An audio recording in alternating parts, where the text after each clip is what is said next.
time comes, don't postpone it. When others doubt and out, you don't condone. Hi, welcome back to my channel. My name is Katie Edwards Campbell with the Katie Campbell Network. And of course, the real question is, where are the second stimulus checks? There's no decision. They couldn't come to a decision on Friday. But on Saturday, the president did sign an executive order for a few items that he wanted to be squared away for folks who are waiting on checks. So let's get into what was signed on Saturday and how it affects you and me. So pretty much there are like 4 main items that got signed by the president's executive order. The first one is hot on everyone's lips. It's the unemployment benefits package, which expired from $600 a week on July 31st. So in this executive order, it goes back retroactive to August 1st, and it would now be at $400 a week, and the government would pay 75%, and the states were expected to come up with 25%. So what that really means is the government would pay $300 off the $400, and then the state would have to come up with the $100. Here's the problem, folks. The states are saying they do not have budget to fund that $100. So stay tuned. Let's see what will happen. Next up is the pause on payroll tax. So he temporarily suspended payroll tax. So that, my friends, is the Medicare and Social Security tax. Let's just dig a little bit deeper because we got to see how this affects us, right? So for this payroll tax suspension, it would work for anyone who makes $4,000 before taxes in a bi-weekly pay period. So that would be, I think that works out to roughly $100,000 a year in an annual salary.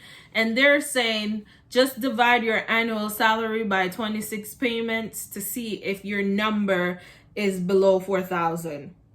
If you're over 4,000, then this will not apply to you. You will still have to pay.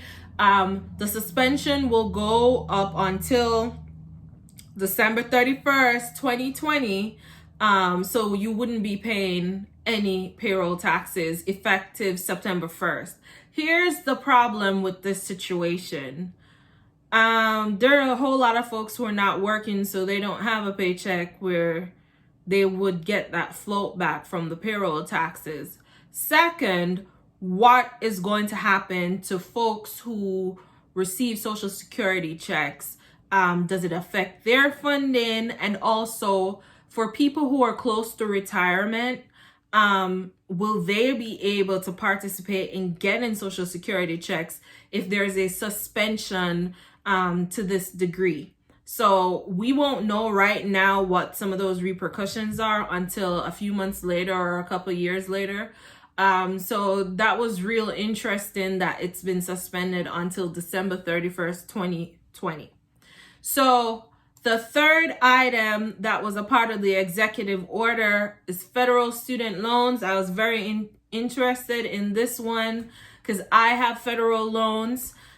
So he extended the forbearance until the end of the year. So that is December 31st, 2020. You will not have to make any payments, and it also suspends your interest. So it won't be, your balance won't be capitalizing during this time. Here's the problem. If you're on a private student loan, this does not go for you. This is only for folks who are on federal student loans. Now, this is important. If you have multiple federal student loans and you've been getting those mail-in offers like, oh, come on down, sign up with us and consolidate your federal student loans to one loan.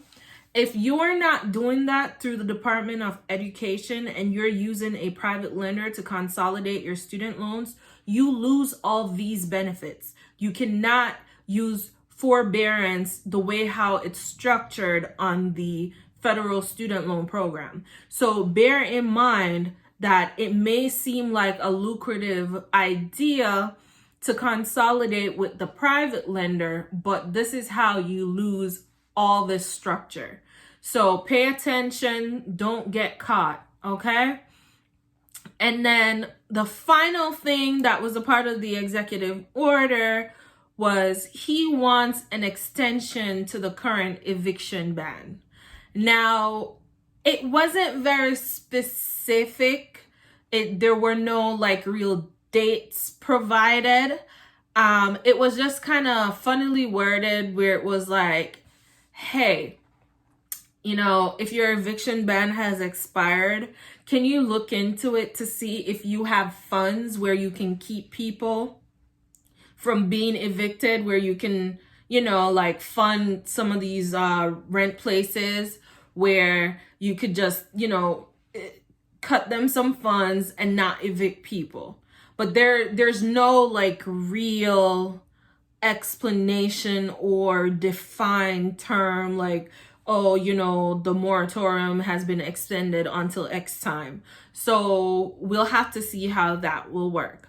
Now, there's still hope for the second stimulus check, guys. There's still hope, but the hope is like dwindling so much.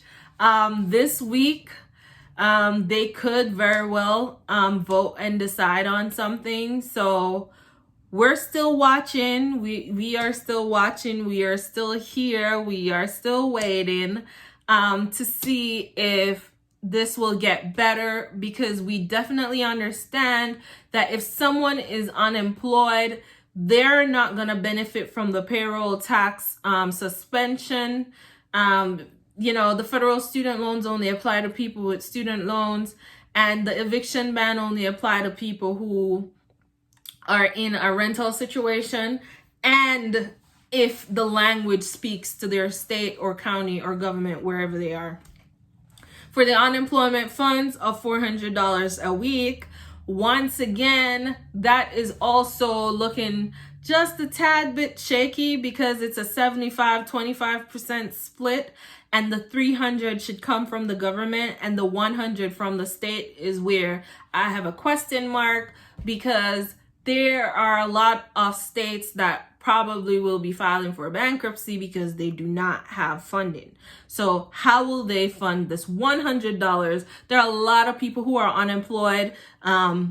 If you don't know this, you're in a bubble, okay? So we will have to see how this will work. But don't forget to continue tuning in. You know, like, comment, subscribe, share, and thank you so much for watching.